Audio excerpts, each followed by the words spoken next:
context of where I work and why I come up with some of the things I do.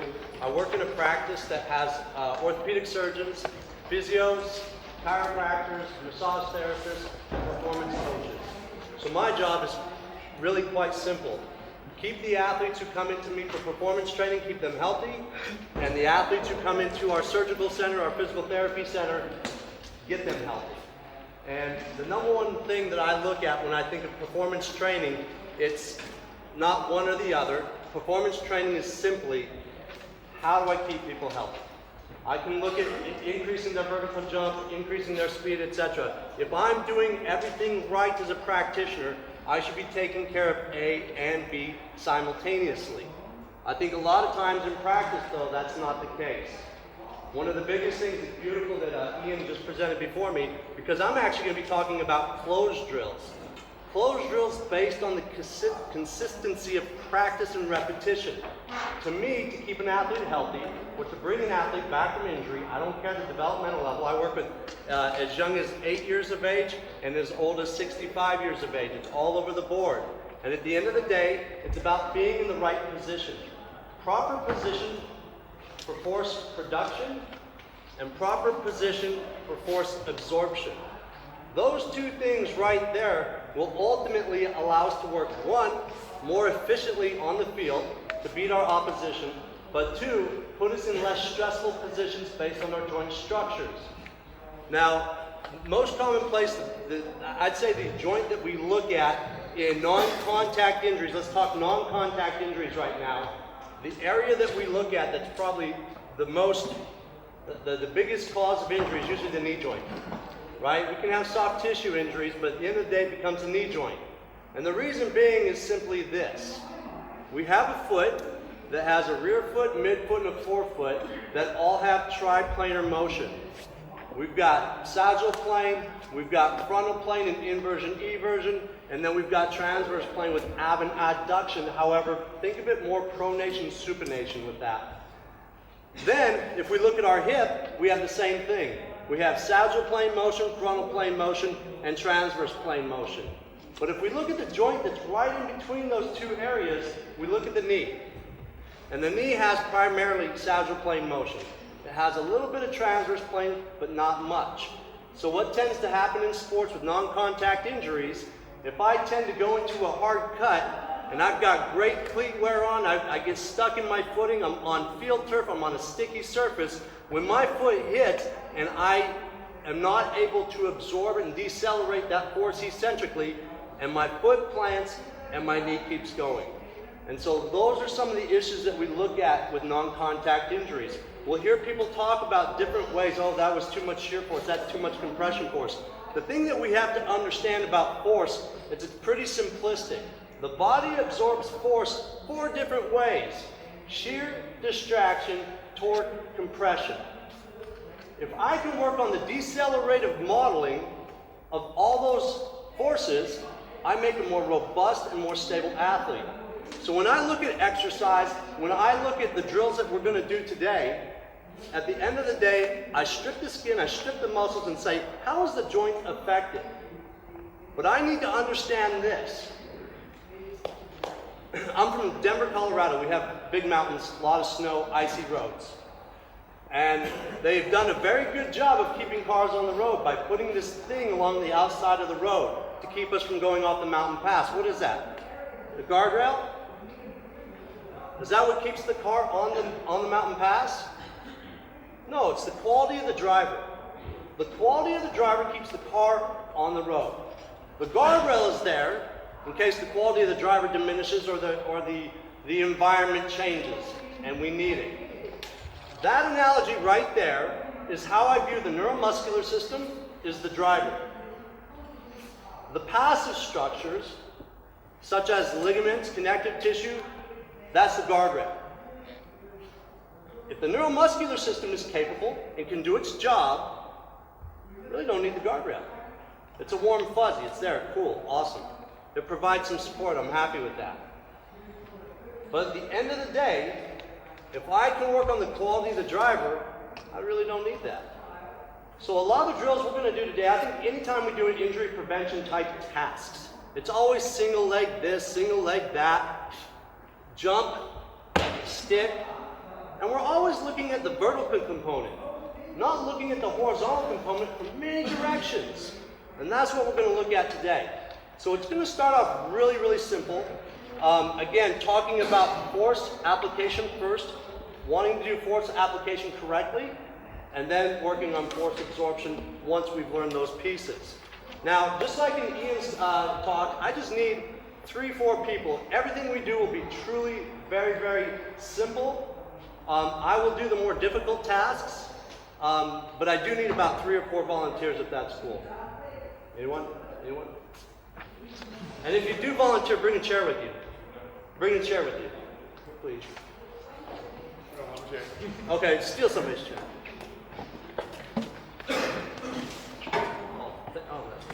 You want to volunteer? Sure. All right, see how I did that? So I honestly need the volunteers right now for context of what we're going to do. Bring it, no chair?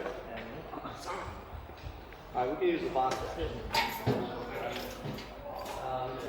Thank you guys. All right, so the first thing we're going to do is we're going to go back to what Ian talked about. We're going to talk about general motor skills first and foremost. So what I'm going to do so everybody can see what we're about to do, place that chair here, this chair here, and if I can get maybe one more chair, that'd be fantastic.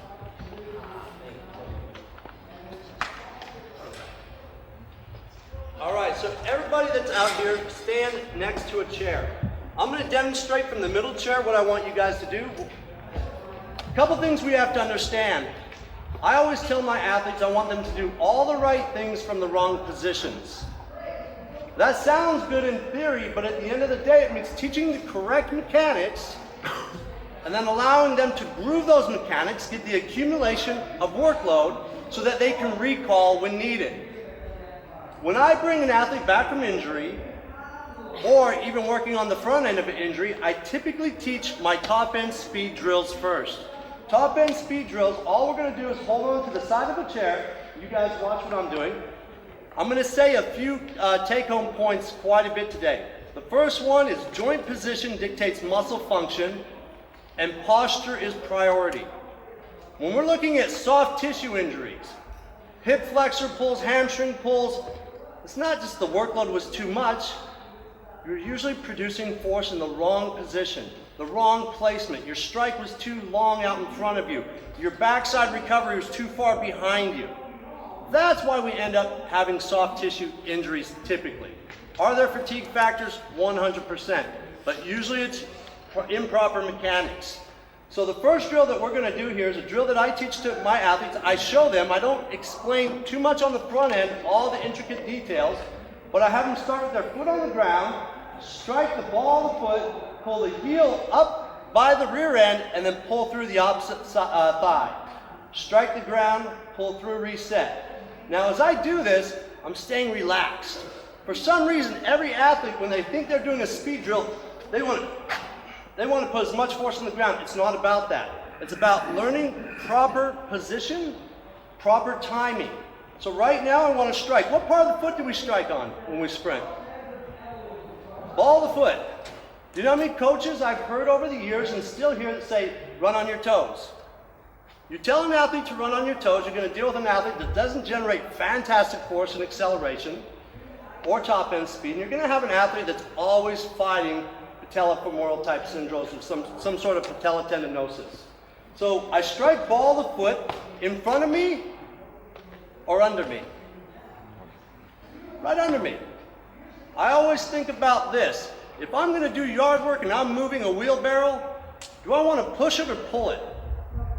I want to push it. Pushing is a much more efficient mechanism instead of reaching. When our athletes tend to reach, that's when they pull. Most athletes that run on their toes and they strike 4th, 5th metatarsal, guess what they do? They pull hamstrings. Typically bicep femoris. They're reaching for the ground, hitting 4th, 5th, and they're asking that hamstring at a vulnerable position of extreme lengthening to now pull this mass through. It's not a great place to be. So I teach them right, first and foremost, strike under the hip, ball the foot. I'm tall on the outside leg, I strike, and I snap up. Every time I come up, my tibia is about 90-degree angle, my thigh about 75 to 90 degrees, and I'm tall through the opposite hip. You'll see athletes that do these drills, and they're down here. I want to get extended through the down leg. Abdominals engaged, strike, pull up and through. Ready? You guys all saw that? All right, here's what I want you to do. Work the inside leg. We'll do 6 repetitions on the inside leg, then we'll flip around, do 6 repetitions on the other leg. Let's have these right here. All right, so on you, just work. Now, every time you strike, hit and hold, reset. Hit, hold, reset.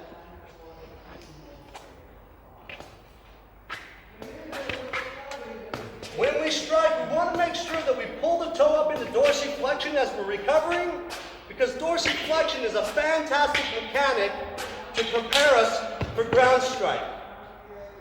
As we dorsiflex the foot, then switch sides after you get 6.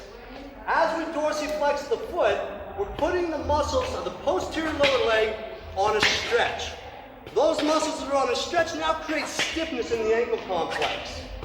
To me, when I think about sprinting, it's not about getting plantar flexion, it's about hitting the ground with a stiff ankle complex so I can maximize my thigh and hip effort. That's the only reason. And the other beautiful part about dorsiflexing the foot is you can maximize the levers. What I mean by that is when we're up to our thigh position right here, is our thigh usually a long lever or short lever relative to the low leg? The thigh is usually a long lever, right? You can tell your fastest people because they have a long thigh or a long femur, and they have a short tibia. What does the short tibia allow me to do? If the long lever here allows me to generate more force around the hip axis, what does the tibia do? It allows me to get to that position quicker. So now I can leverage the characteristics of both levers to their extreme. More force, less time. To make an athlete faster, we have to produce more force in less time. But to keep an athlete healthy, we have to do these things in a certain sequence, and we've got to hit a certain part of the foot, and we've got to hit that certain part of the foot at a certain part of the ground. You guys got both sides? Okay, now face it the first way. Now, every time I clap, you're going to go through a cycle. But avoid bringing the leg down until I call you to bring it down. Don't look at me, just listen. Ready? Start with the leg down. Everybody just watch it. Start with the leg down. But you're going to end with the leg up. Back down, start with, and then I'll call you back down every time. Down. Down. Down. Down. And other side. Make sure I hear that ball of the foot hitting the ground. I want to hear that. Just don't lift into hip flexion. Because what happens is you tend to denature the motor skill or the motor pattern of recovery. The motor pattern of recovery here initiates with knee flexion, not hip flexion. It initiates knee flexion, then we go to hip flexion. So make sure you hear that sound on the track. Good, nice and tall. Toe up for me right here.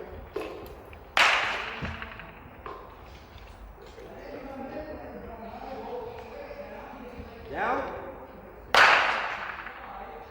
Down. And rest.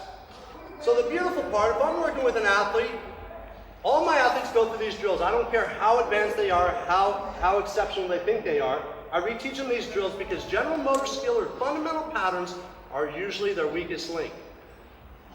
When I'm working an athlete coming back from an injury, whether it's an acute injury or a surgical procedure, I reteach these drills early and often because I can start reteaching the motor process. Now, we're going to start with the thigh in the up position. From here, every time I clap, we strike and pull through. Strike and pull through. Keeping the trunk, the core engaged, because when I strike, I want to avoid that collapsing of the spine. I want to stay engaged so I can be resilient to putting force into the ground. Ready? Chest up, foot out in front,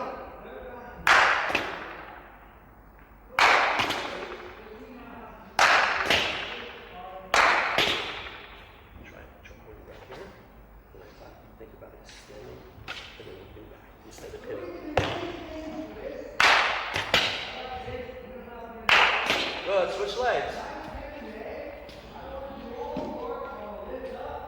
Ready. Abs braced. Remember, posture dictates function. If I start changing postural position, if I change cervical position, I change thoracic position. If I change thoracic position, I start to change pelvic position. All right, now back to the first leg, but onto the chair. We'll start with the leg in the down position. Keep the core engaged. You've got to be rock solid stable right here. So now I can work on the stability aspect of the foot. Of the foot, knee, or the foot, ankle, knee, hip joint right here, and the trunk. Hold position, and down. Now that we're not holding onto the chair, now we can actually get into our arm swing a little bit and hold position with the arms.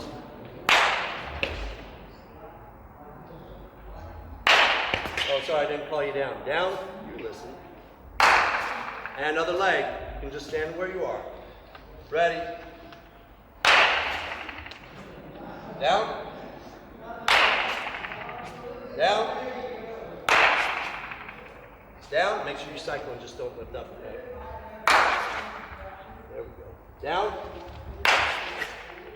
Down. So now as the athletes start to groove and understand this pattern, now I start providing the context of where these mechanics should happen. When we go to toe push off in our stride, I want them to think immediately into recovery. What did I tell you just a little bit ago about soft tissue issues? It's usually a delay of recovery or a bad placement of the foot that has us either pull something, whether it's an overreaching or a delay in our backside recovery. Most adductors and hip flexor strains that you will see that are non-contact or non-weight room involved that are from running are usually a breakdown in the backside recovery.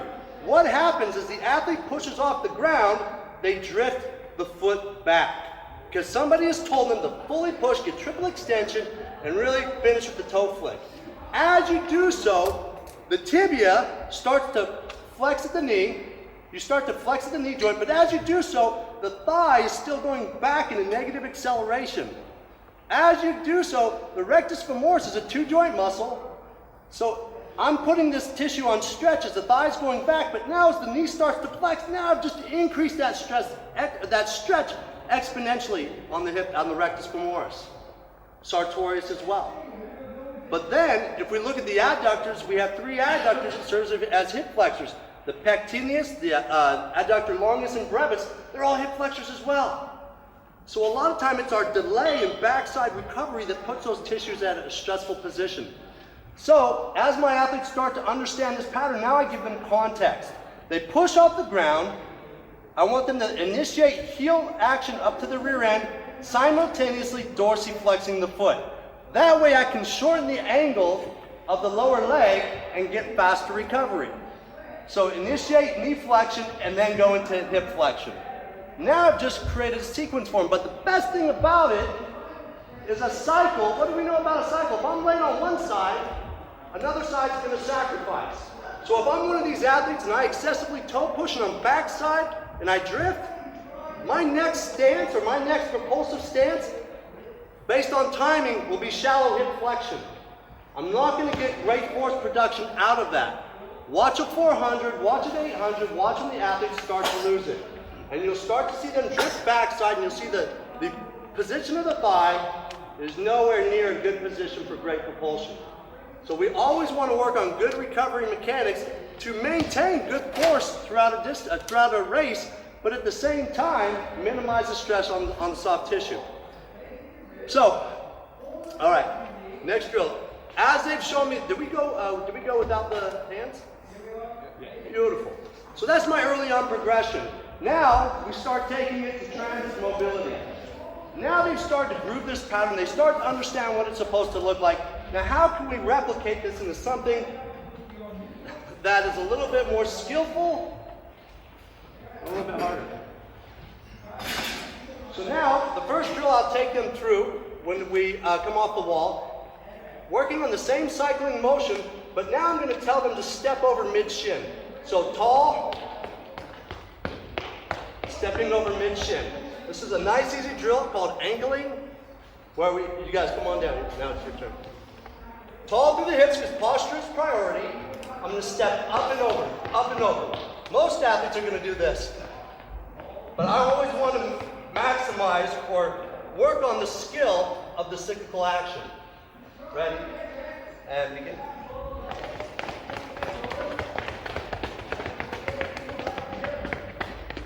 Good. Let's do it again. Do you have track background? Ready? I'm glad you demonstrated. Go.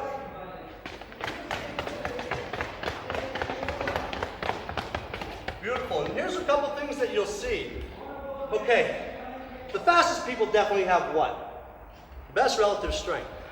And so one thing you'll see through drilling through warm-up for different exercises, not sprinting in itself, is you'll see a lot of dissipation of force. You'll see athletes hit the ground, they'll bounce and absorb. I'm looking for an athlete who maintains height and position. That's what she does very well. She holds position. Her cycle's pretty clean, but she holds position really well. So she's engaged and she's stable, and her foot strikes are consistent to allow her to have a consistent position of head and shoulder and hip. Let's go one more time. And go. Now I will tell you this. When I work with my athletes, I have not 1,000,001 speed drills. My top end speed drills, I have 3. My acceleration drills, I have 3. I am not necessarily making track and field athletes. I am making athletes who are using the technical model that we know makes people faster and then blend it into their sport. Now the drill we'll do next, now we'll take it to the next progression. We'll step over opposite knee. So pull up and through, back underneath. So now we're just going to go through a little bit larger range of motion. Now we're starting to increase the bite into the ground, the velocity of contraction here. And begin.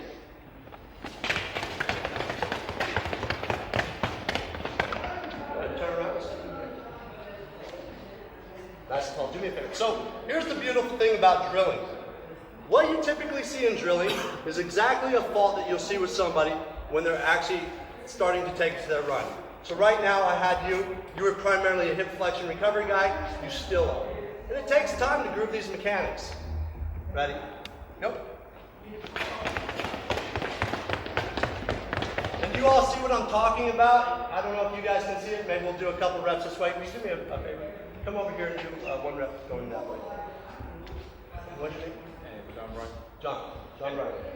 All right, and go. You see how his mechanism of recovery is hip flexion first.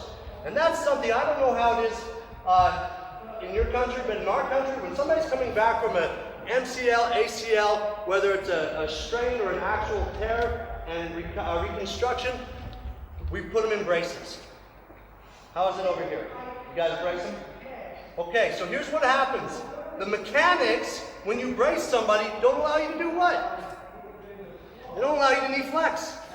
So now, you get the recovery pattern that John Bryan showed. So what's that? He did. It will change the motor skill. It blocks the initiation of recovery, so I take my athletes out, we're in a brace, and we walk. Just like this. I groove it over and over. Even though their physician wants them in the brace, I take them out for their walking drills, have them wear it on everything else they do. And I groove that over time, because at some point in time, they're taking the brace off. And I need to make sure that we restore the proper mechanics so we do not increase our likelihood of injury on the other side. Or the same side for that. Okay, so now we start working on our step over drills. Now, you'll get this one, come on down. Now we're going to do a blending of the drills. All you guys come down. So we're going to start with our step over ankle. We're going to take that for the first cone, and then after that we'll go step over knee. So it's step over ankle. Once we get to the blue cone here, now it's step over knee. Ready? Nope.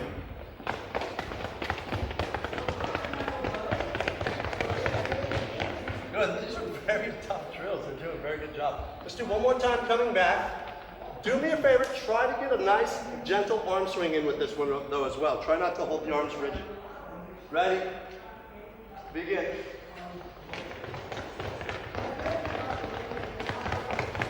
Beautiful. All right. Now we start taking into drills that have greater velocity, greater force. But now I'm gonna, if I watch somebody run and I look at a movement fault, now I have specific drills that I can start implementing to help take away that problem. If I have somebody that drifts backside on the lower leg, I have the next drill. It's called a heel slide. I'll do the heel slide this way so you all can see, and then I'll do it the other way as well. So tall, pull the heel up to my rear end while I'm going into hip flexion. Nice and tall, holding position. As I watch my athletes move, change the position at which I watch. I watch frontal plane a lot of times so I can look at posture. From ear, shoulder, hip, knee, ankle. I'll go sagittal plane so I can watch how much bearing or abduction they're getting, or where their foot position is when they strike the ground, and or their arm action. Change your vantage point, gain perspective. Ready? You guys want to see that one more time? The heel slide?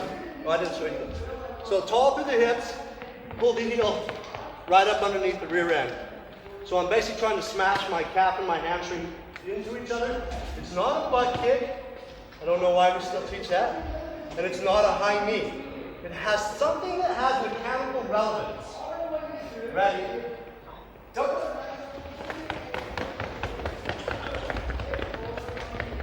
Good.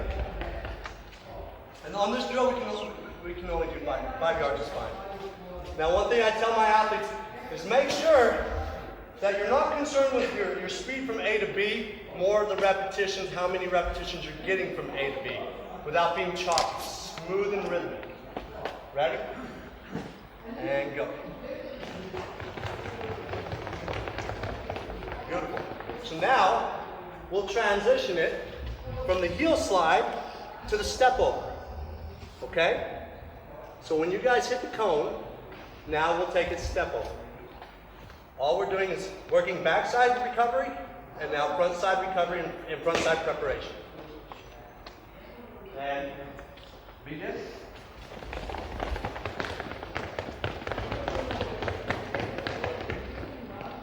And you two at the end, that's exactly how I'd build a sprinter. Look how long his femurs are, and look how short his tibias are. Did you run track at all? Yeah, 800 maybe? Yeah, normally you'll see your short sprint distances built with that type of you'll have them separated in that kind of biomechanics. Long femur, short tibia. One more time coming back, and begin. There you go. Yeah. And one thing I'll tell you is just exaggerate what I tell you. Okay, if I'm telling you to pull that heel up through your end, just exaggerate. Sure.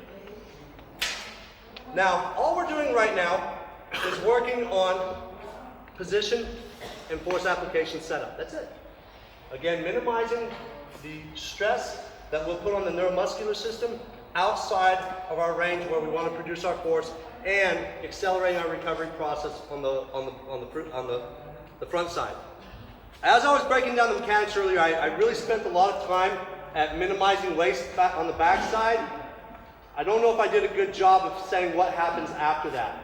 The drills themselves showed it, but at the end of the day, once we've pushed off and I've worked on backside, now I want to get to this block, this transitional position, and from this block, I want to now start getting ready for my ground preparation, which is hip extension, knee extension simultaneously. I cue this 2 different ways. I'll cue it in a whipping action, where we're here and I say whip back or bite back into the track or the ground, or I'll get to this position and I'll tell them to push straight down. Depending on the capability of my athlete and what they understand on the training side, their IQ on training. Now, taking it into deceleration. We just worked on the force application. Now we're going to work on the deceleration capability. So, we're going to go, actually let's go white cone, white cone, white cone, and I'll show the drill. Watch out for the benches we're going to go this way towards this group so they can see us from the frontal plane, they can see us from the sagittal plane. So here's the drill. I'm going to start in a nice easy 2-point stance, sub-maximal speed. What did I say earlier? The quality of the driver is the neuromuscular system. We do a lot of our conditioning for our athletes how? Elongation, right? Distance. 300-yard shuttle, speed test, yo-yo test. But at the end of the day, we need to make sure that the neuromuscular system can be ready for the start and stop of the demands of sport. So here's how we initiate it. Nice and easy. Left foot, or left leg. Left leg. Left leg. Left leg. Left leg. Left leg. Each set, I will right now, when I'm early on teaching this, I will actually tell the athletes to touch the leg they're decelerating with so they remember what side they're doing their reps on. So that way we can balance out a rep side to side. Now, as I decelerated, what did I do? Did I decelerate tall? I dropped down, I absorbed. Ready? And begin. Good, don't hit the benches. Now, as I decelerated back, where was my weight? Where was my weight over here when I decelerated back? It was front. It was forward. So that way I could load correctly, but also put myself in a position to reaccelerate. Ready? Go. Submaximal effort. When I decelerate, it's not on the toes, it's full foot.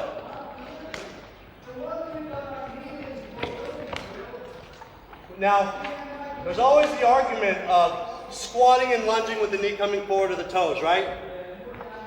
Is that an argument here? It is in the States. The knee needs to go over the toe. If you don't go there, specific adaptations to the imposed demands.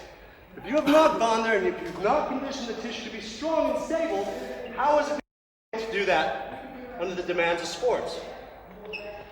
I have a rule though.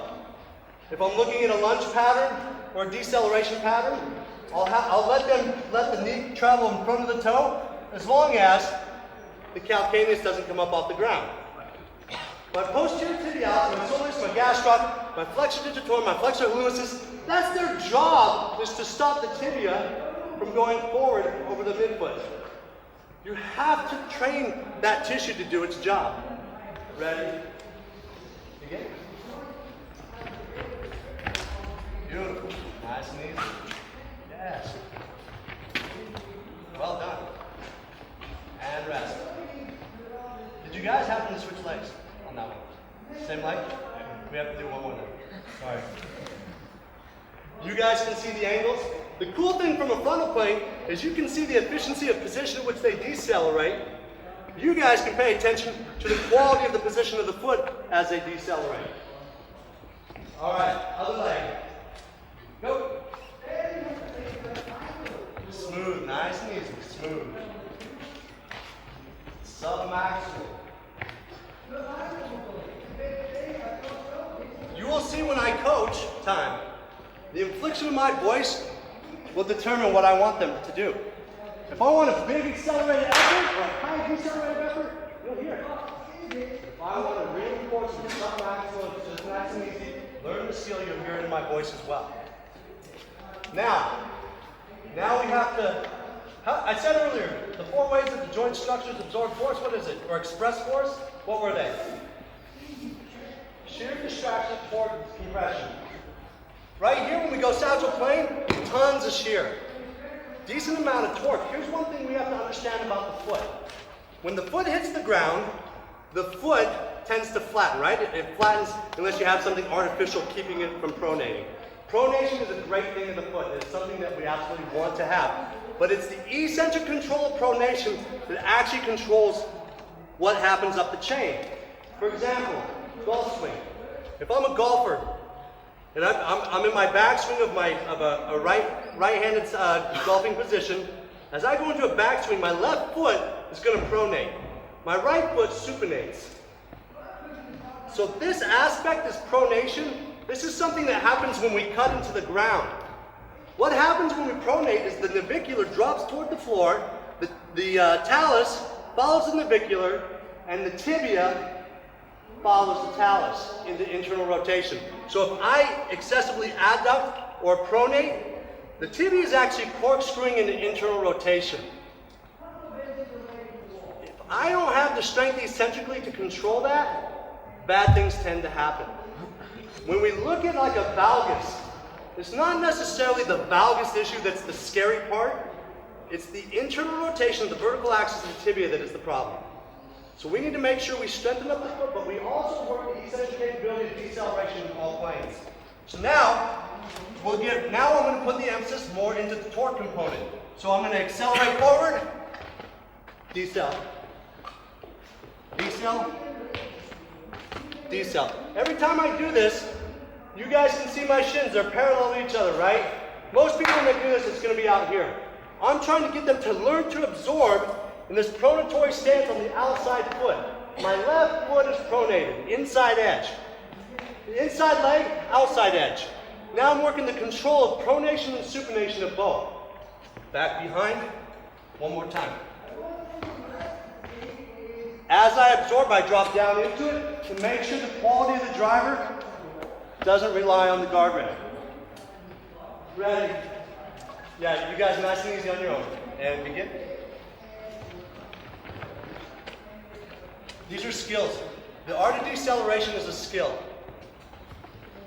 Go out all same leg. Keep your weight more inside leg. A little bit more in your own space.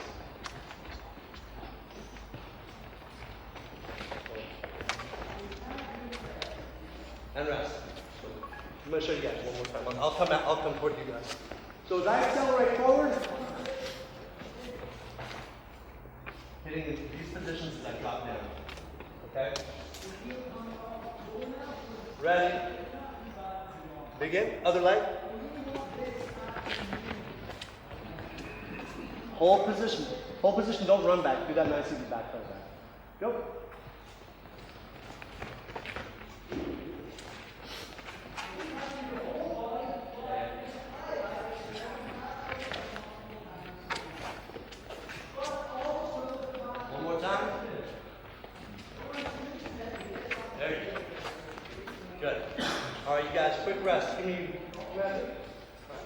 Now, that's how I introduce deceleration in my linear mechanics.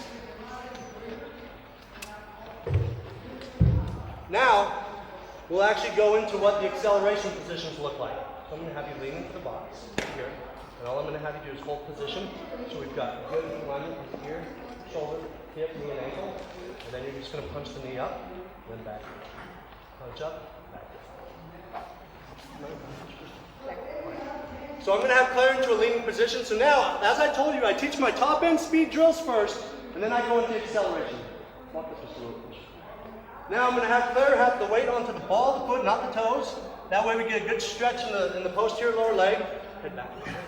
Tuck the chin right there. Now, I'm going to have Claire punch her knee forward.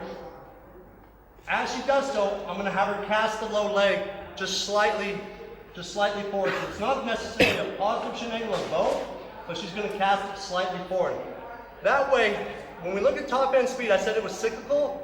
Acceleration is now piston based. Now back down. Back up other side. And again, chest up. Back down. Every time Claire comes forward, the foot's dorsiflexed and she's thinking about punching her knee forward. Now these traditional wall drills, are done all the time.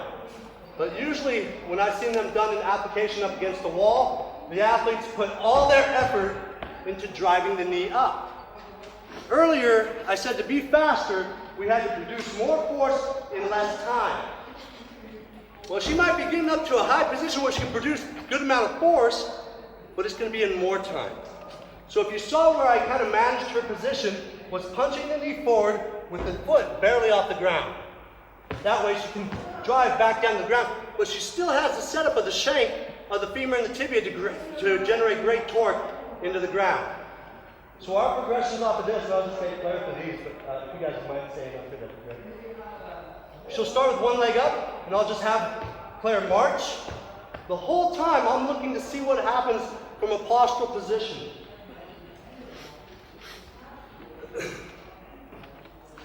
Abdominals braced, and we just begin a marching tempo. Joint position dictates muscle function. These drills all the time, as fatigue starts to set in, the athletes tend to go into extreme thoracic spine flexion. Go into extreme thoracic spine. Yes. As they do so, you see the pelvis change position, and that's where we take the glute max out of position to really generate good power for us. Good, chest up here. And rest. The next progression will be a 1 count. My progressions are simple. Fear not the man who practices 10,000 kicks. Fear the man who practices 1 kick 10,000 times. That's the way I look at my progressions. From here, player's going to start the leg up. When I clap, she'll switch 1 time, switch 1 time, switch 1 time. I'm looking for how well she holds position, how consistent she is at her striking to the ground, what part of the foot, and where you're producing the force. In acceleration, the force has got to be behind us.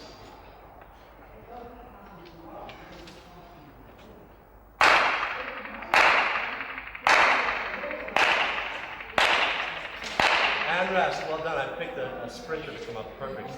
Makes me look good. I'll give player a little bit of rest. The next one we take it into is a 2 count. So now we have the setup. Now, usually when these are implemented, pay attention, same thing. If you're doing a wall drill, I get about 10 athletes up at one time, and I'll just look down the line. Looking down the line gives me a good indication of the angles that they're holding. However, if you're not looking from a sagittal plane view, you might be missing out on where they're getting their hip flexion from more abduction, more TFL, more anterior gluteus medius activation for firing pattern. So now we take them into a 2 count. Most of the time, the athlete will short change one side just to be faster because it's a speed drill. We need to make sure that we're driving for symmetry.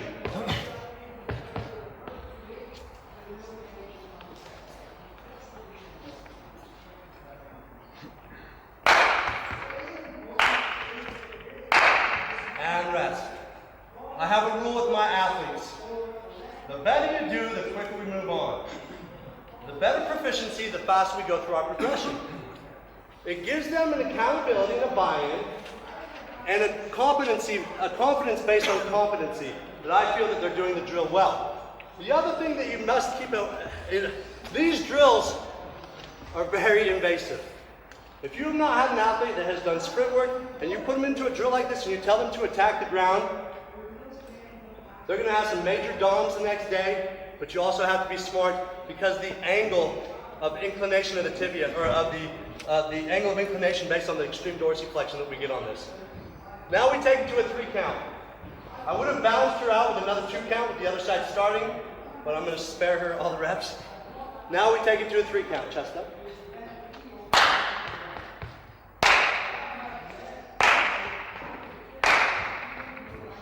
And rest. Beautiful. One more. All right. Now, the last progression I'll take an athlete onto this is a rapid fire drill. Have them into their lean position when I say go. Going as long as they can, holding position. I usually don't take them past 5 seconds on this drill. You must be smart with how you're dosing this. Now we take it into our progression. Just like we did with our cyclical drill, now we have to take it into a progression that forces her to really find the force application aspect. I'm going to have one of you guys resist her. Just give me a second.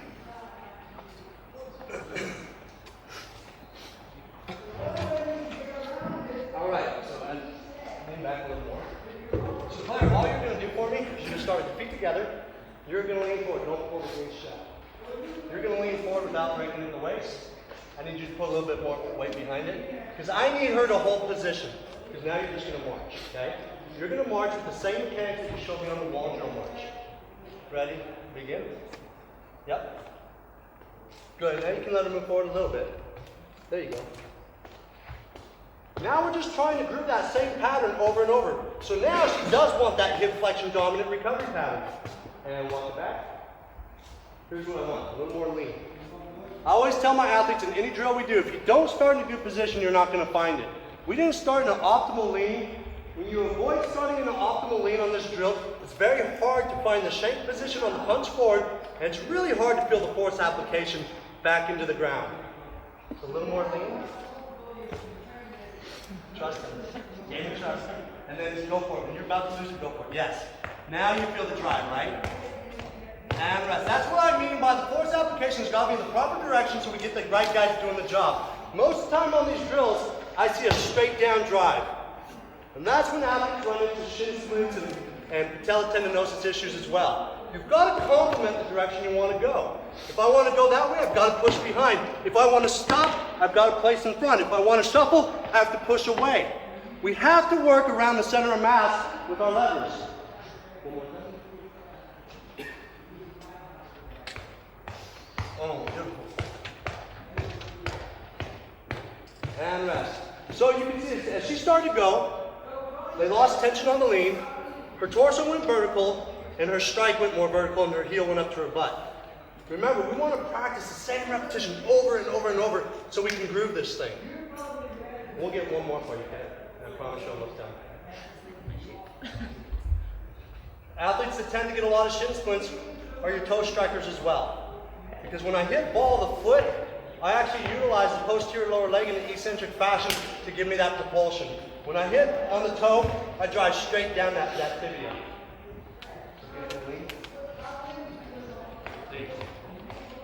Beautiful, beautiful.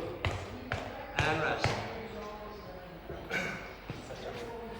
Now, as the athletes start to get those drills, now I put them in application of the drill. So I put them in, give them context of what it's supposed to be like. So as I tell them to come out into a 2-point sprint, I want them to exaggerate or mimic exactly what we've been working on with the wall drill and the resisted run. I put them in a 2-point drill, and it's punch drive. Really working on the first 2 steps is what I care about. I don't care about anything else, because if we have a horrible first 2 steps, everything else is going to be catch-up. I've got to set it up here. And 9 times out of 10, maybe 10 times out of 10, athletes are the worst at their first 5 yards. Because every coach has ever told them, we're going to run 30s, we're going to run 40s, we're going to run 50s. And so the athlete jogs in and then starts sprinting. So they never really worked on the skill of truly accelerating or pure acceleration mechanics. So one more time, I'll put them in position, punch, and drive. I'll just have them groove that over and over and over again. Now they're in a position. The other reason why I teach top end speed drills first versus this, it's a lot of force. It's a lot of force. And if I've got somebody who's coming back from an acute injury or a surgical procedure, I've got to be smart in how I dose the stress to them. I will say this, we need doses of venom to make our athletes tolerant to snake bite. We need doses of venom, and that means stress. And that stress has got to be progressed. All right, guys, now we're going to change this thing to multi-directional patterns. So, let's take a back step real quick. We had a hard time here with some of the deceleration drills. Would you agree? Right? Probably first time they've done that specific task. If I have athletes that are struggling with those deceleration drills, I'll take them into an exercise called a snap down that I'm going to have you guys all do. We're going to start with our feet on the line. You're going to reach up. When I clap, they're going to drop and stick. Bilateral. Ready? Reach up. Drive your arms back and stick on the brakes. Reach up, toes. Again, reach up. Get up high on the toes. Teaching them how to put on the brakes in a bilateral decelerated knee. One more time. And then, again, you can pay attention to foot position. What do we know about excessive abducted forefoot? Is that extra rotation? I will argue you. And I'll say it's internal rotation. I'll say it's external rotation of the forefoot and the phalanges, but I'll tell you it's internal rotation of the tibia. Now, if somebody's extremely barren, yeah, it's external rotation. But in that case, that's internal rotation because the tibial tuberosity is actually going in. So we have to pay attention to those things. Because that creates that, we tell people, oh, don't lie on your stance. But if it's not a barren-based stance, it's more of a pronated stance, that's excessive internal rotation of that tibia. Now we take it into a single leg. So now I reach up.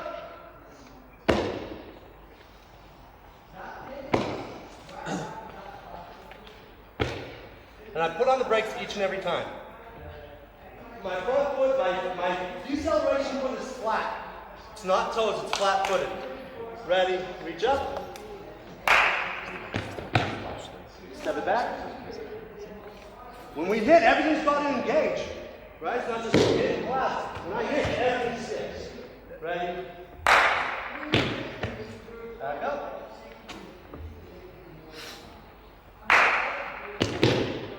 And rest. Other leg. Ready? Good. I'm okay with your torso angle. Just sit back just a little bit with your torso. And rest. Cool. Now, they're showing me that they can control this stuff, doing a great job. Now put them in a position right here. When I clap, stick. Clap, stick. If they have to double clutch on their landing, I'm fine with it. I'd rather that than this. So one more time. In a loaded position, it's sub-maximal. It doesn't have to use as much force as I'm putting through. It's push, stick. I'm going into oblique angle now. So now, I'm starting to blend that combination of maximal shear, maximal torque. Now I'm blending it more in an oblique angle. So let's go to our right. Not a maximal effort, but try to make your stick on the landing. Ready? And back. Ready? Let's go. Push. Ready? So, balance. Not together, but balance. Ready?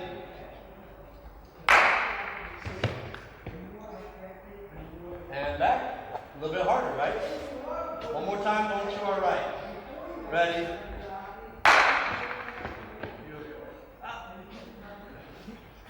All right, now we go to our left.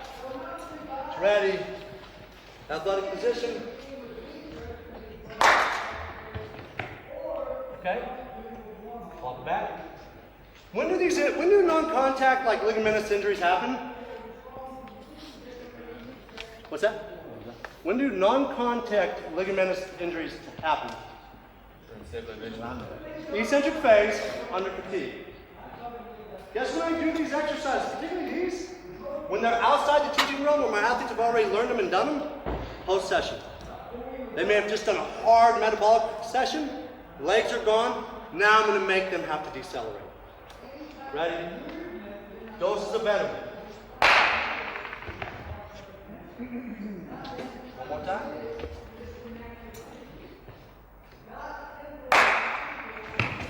Good. You can see, look, we're all in the industry.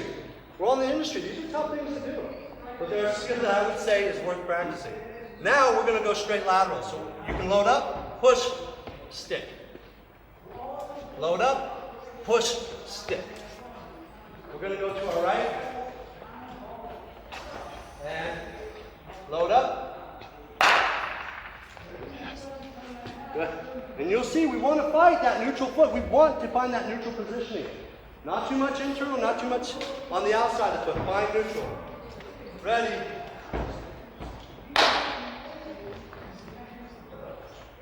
One more time.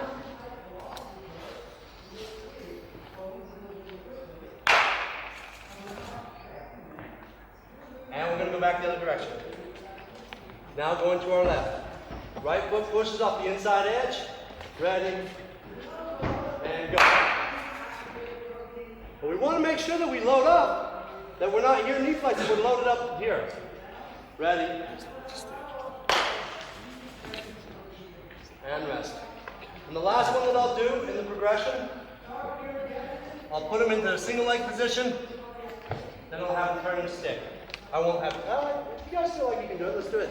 So single leg position, turn and stick, about 135-degree angle here. So I went oblique at about 45, I went 90, now 135. And that double clutch landing, I'd rather see that than the tight wire act. Ready?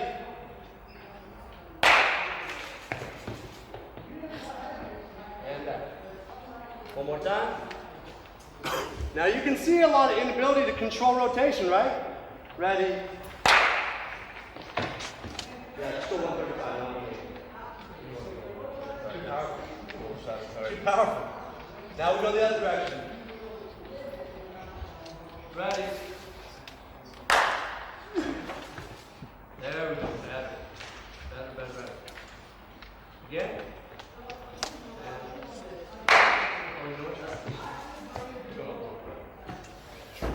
You need to go off this. Otherwise, that's really tough. So as they start to show me that they can hit those types of deceleration drills, now we can go into more multi-directional deceleration. So now, come on down here, and let's take a lane. So I'll have one person at the white lane down here, one person here, one person here, one person here. You good? You limping? So now we get into athletic position. Now we're going to side shuffle and stick. Working on that skill at deceleration one more time. So this is a closed drill still. I know where I'm going to end, and I know how I want to end. That may not happen in sport, but I'm working the repetition so I can get the accumulation of stress so I can have an adaptation to the stress. Ready? Athletic position, let's at least get you in a little bit more favorable position. There you go. Where's our weight? Ball of the foot, right? We're not on our heels, so ball of the foot. Nice, easy shuffle, and begin. Good. On a drill like this, I don't want to end with my weight outside. I want to end here in case I have to go back here. Now we go the other direction. Athletic position. Feet a little more there. Foot back. Okay. And go. One more time. Ready. Go. Good. And last time back. Ready. Go. Beautiful.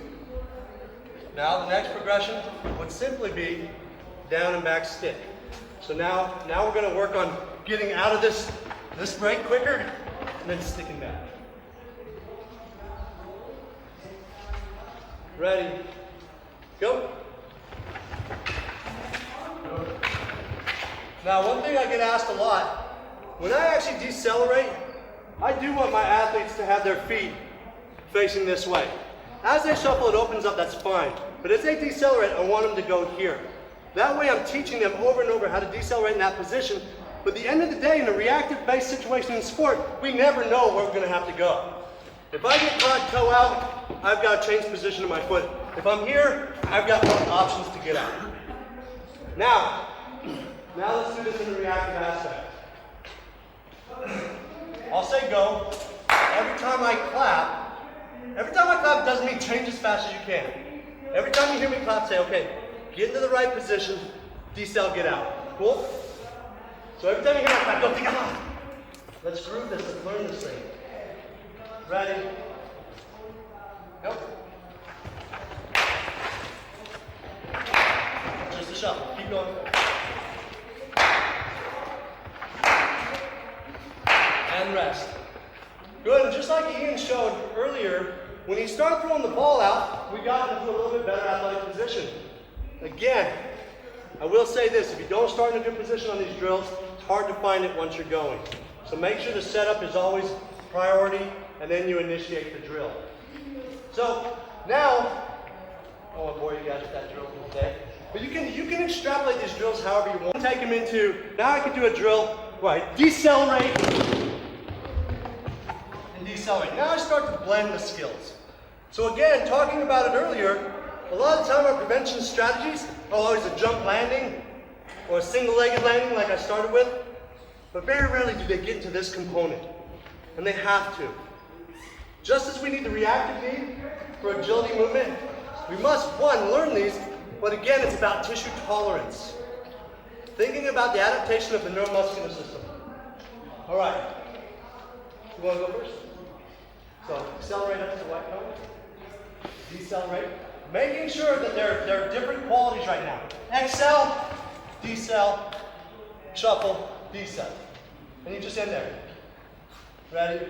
Go. Decel. Beautiful. But make sure you stick that. Yep, that'd be like you bench pressing, be like, just lower it down for me and I'll push it up. Ready? Go. All right. Just need a little more weight, balance. You go heavy outside, get a little bit more balance. Ready? Go. Claire, I'm going to have you over here now. Good. Ready? Go. Drop it there, so remember, we got to sit our butt back when we go to decelerate in that sagittal plane. We've got to drop our butt back. Otherwise, you really maximize the shear knee. All right, we can get everybody? Claire, let's get one rep over here. Same thing, decelerate, and then shuffle. Ready? Go. Nice, nice. All right, so you guys get the idea. Then we can extrapolate this off to a drill where now we actually go to a single leg pivot like we would in sport. A single leg, it could be like a drop step. I call these a lead in. So I'm going to start at this cone. I'm going to run sub-maximally to the white cone, nice and easy. I'm going to plant and excel out. But as I plant, notice what I did. Nice and easy into this cone, drop the hip, position the foot back to what Claire's been showing us all afternoon, the acceleration action. Cool? Who wants to do it? Anyone? Anyone? All right. Weren't you in Dave's talk earlier? Everybody can do it. Nice and easy, okay? And go. Aha! Oh, love it. So, that right there is exactly what 10 out of 10 athletes do when they change direction. Did you see, what's your name? Mark? Did you see what he did? He came out, and he started going to his top end speed mechanics. When we transition, it's punch drive, just like the acceleration pattern. Yeah, thank you. That's where you'll see a lot of hamstring strains as well. Because what do cleats allow us to do? Have terrible mechanics. They allow us to get away with things that we should not be able to get away with because of the bite of the cleat into the ground. However, if you bite into the ground and then pull up, it's a pretty hard single-legged hamstring drill. So you can get a lot of hamstring strains just off a transition like that. Claire, you want to give this a shot?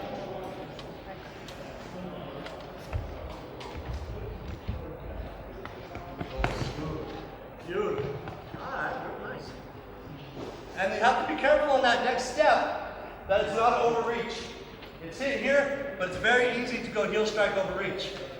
What part of the foot do we want to hit off of in acceleration? The ball of the foot, not the heel. But that was a great job of transition. Guys, let's get one more and then I'll go to the next drill.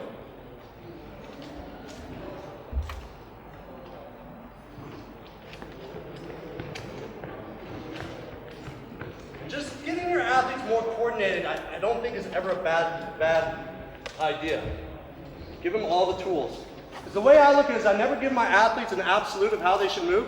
I just give them a drop-down menu of options. So now we can do another deceleration drill. Accelerate, decelerate, drop, accelerate. So every part of the drill on putting in a deceleration emphasis. Again, that's the issue, that's the skill that I feel is never taught enough, is deceleration. Then we can also take it into crossover drills, maybe more like a midfield play. We have athletes that tend to go back and forth between the offensive and defensive positioning.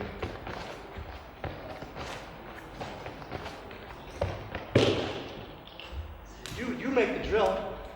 Just understand the general guidelines with a framework, and then use your imagination to build the drill based on the individual's position. So now, we've got about 15 minutes. Is that right? Now we're going to go into how I introduce plyometrics, because I think that's, from an injury prevention standpoint, that's probably one of the biggest things that people will use for prevention strategies. Now,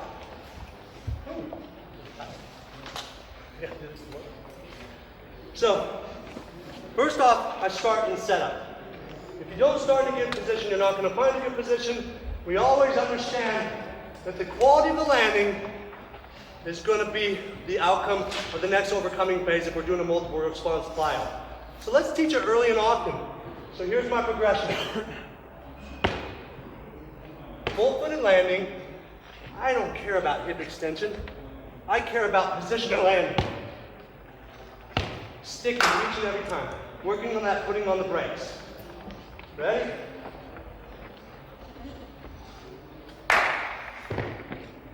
Good. So make sure you start here when you hear my clap. Ready? Put a little bit more forward. Right foot? Forward. No, not forward. Forward in rotation. Ready? Just a little flick from the ankles. I don't need much. Beautiful. Okay, shake it out. Next progression. It's going to get tricky.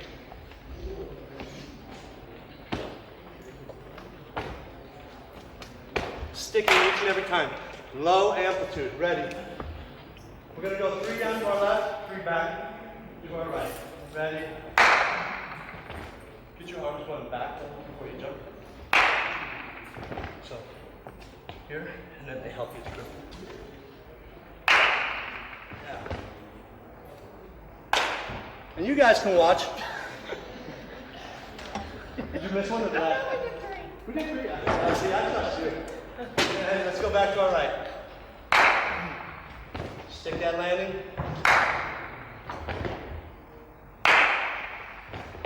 And we want to make sure that we're landing in a good position. Again, like we talked about with Mark, we know with Mark, we've seen it. If he gets too wide, he starts to abduct the forefoot.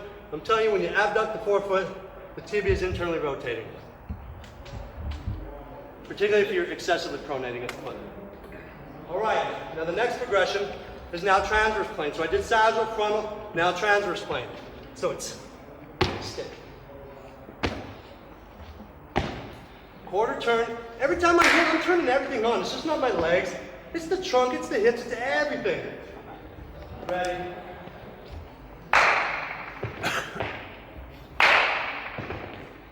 Look at Mark's right foot, right? Keep showing this.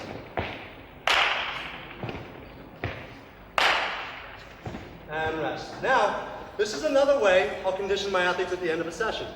I'll put them down 30, 45 seconds and have them stick and hold position like that. Again, you've got to give that tissue the specific endurance, particularly those ranges. We say that those injuries happen at the peak. Well, why? In athletics, when we get tired, do you think we still play with the same bend? No. We start to play up. We start to play up. When we play up, we lose option of absorption. So we've got to condition them to be able to hold position. Next progression, now we go tall and stick. Now I do care about hip extension. However, if my quality of landing was not good in my low amplitude jump, am I going to take them there? Absolutely not. Let's just get 2 jumps.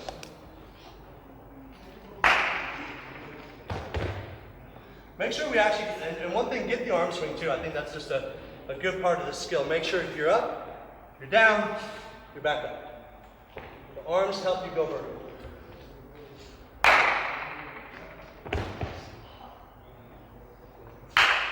Oh, I did say 2. Next progression, now we take the same thing, frontal plane. Start down, balanced on my landing. How consistent is my foot placement every time I land? If you don't feel comfortable going more maximal effort, don't. Now, what part of the foot are we landing? I always say full foot. If you say toes, then they don't absorb it. If you tell the athletes land softer, the first thing the athlete tends to think of is land on the toes. When they land on the toes, they don't get into the good mechanical position to get the hamstrings and the glutes and the quads doing their job as specific angles that we need them to decelerate at. Ready? Let's start tall. And one more time. Tall. take back the other way. I'd narrow up your stance just a hair on the landing. Ready?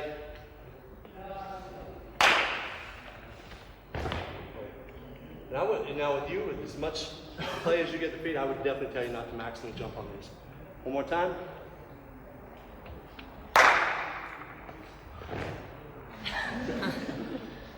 All right.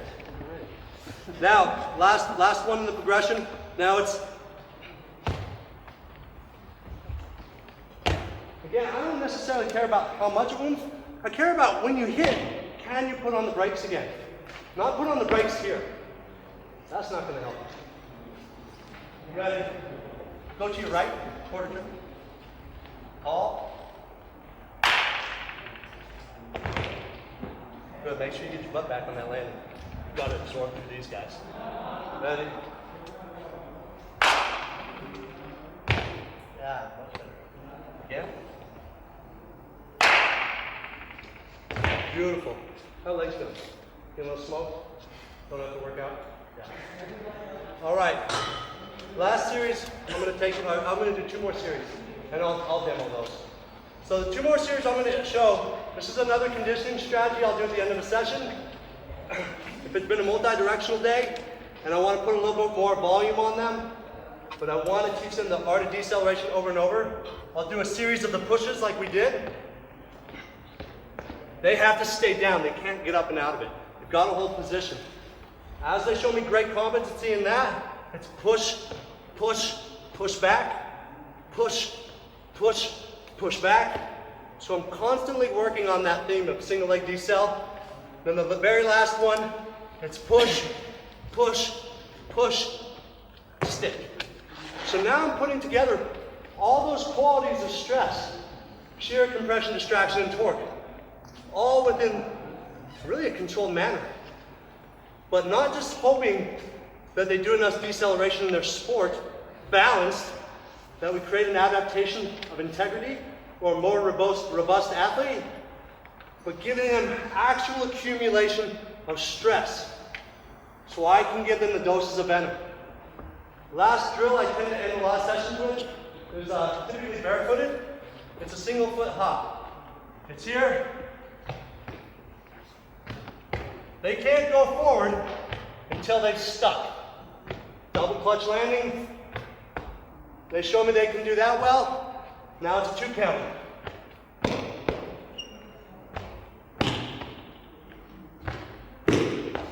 They show me they can do a 2 count. Now I go a 3 count. Now, my hops on this are not linear. They're oblique again. That's going to be more the position. So I'm going to have to absorb force when I'm cutting in sport. But now, I can add more speed, more velocity to the drill and force them to put on the brakes. All right, lots of info, lots of progression. The progression started at teaching. Every aspect that I went through today is started at teaching submaximal. It goes down to the quality of movement. What do we do in the weight room? We saw it in the earlier lecture. We start with a dowel, right? We start adding load once technique is pretty darn good. However, our athletes are going to play sport. They're going to continue to move. They're not going to not play. We don't want them to. But we have to implement some of these fundamental strategies in a condensed manner that they get enough accumulation to have an adaptive response to it, right? Stimulate, accumulate, restorate, adaptate. Cool. Any questions? Sorry. Yes, sir. So, like, obviously, Ian was showing us this is you need people to be able to do this, than to be maybe more adapt what Ian was doing earlier.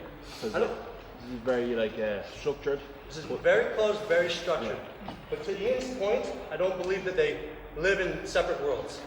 They're integrated. So just as I'll do our random practice, we'll end or start a session with this stuff.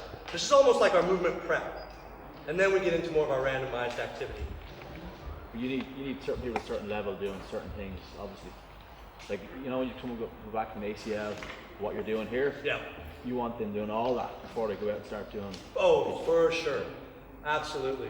Yeah, they've got to live in a pretty closed world when we're coming back from that injury.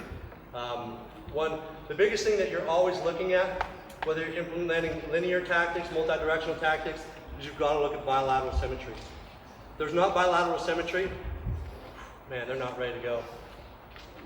I saw another hand over here. Yes? Do you teach your athletes to accelerate from a landing? So at what point? Like from a jump? Yeah, from landing jump and then to accelerate. You know, they're going to do it all right in sport. They're going to jump, hop, stick. But if I'm doing like closed drills and you know, I'll sometimes do that single-legged hop, stick, and then go. I'll do a two-footed like reactive drop and then go. Like I'll change it up. But I early on with the youth athletes, I want to have random and fun. But if you give them I feel if you give them too many variables, then they tend to not get good at any of them. So I like to control and groove and then let go. Just like I said, I'll have it at the beginning of my practice, but it's here's my syllabus, and then okay, now here we've got some random movement, some reactive type work as well. Any other questions? Yes, sir. Just on one of the shuttle kind of drills you're doing, you have really excellent angles. So you're running in and you had a really good 60-degree angle there. Most people, like, I was just, how do you get the upper body correct on that? Because most people, when they'll go into that shuttle position, they'll plant.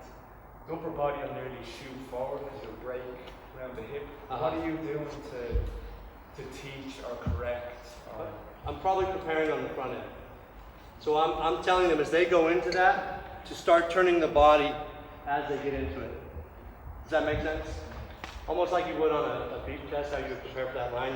You would set up and you would start to turn the upper body at the same time as the lower half. It's not core drills, correct exercise. I think it comes back to specific adaptations to the opposed demands. I mean, yeah, the stronger you are, but if you don't understand context of bracing and holding position, like I'll do some drills, don't push over. Right there. I'll just do a drill like that where he has to feel himself engage against like a frontal plane type force. And that way, you know, say, hey, when you go into that cut or that touch, you know, stay engaged, stay brace. But it's not, I don't want to make it too mechanical either though. Yeah. I think it's an awareness thing that just, as Ian said, it's movement's evolution in time. And, you know, one thing that, you know, really wasn't the scope of this lecture, but all my movement, I start with so much skipping patterns, just to teach the athletes rhythm and coordination, tempo. Yes, sir.